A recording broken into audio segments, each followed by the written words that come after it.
This is Amrita.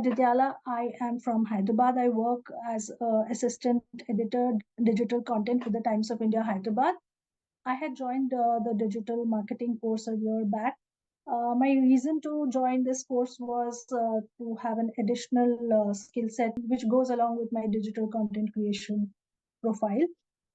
My experiences at Digital Vidya has been excellent in the sense that I could learn a lot of things at my own pace, and there was a good support system to clarify any doubts.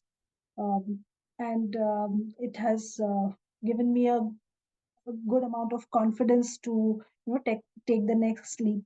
I've completed all the key modules and have got HubSpot certifications for these.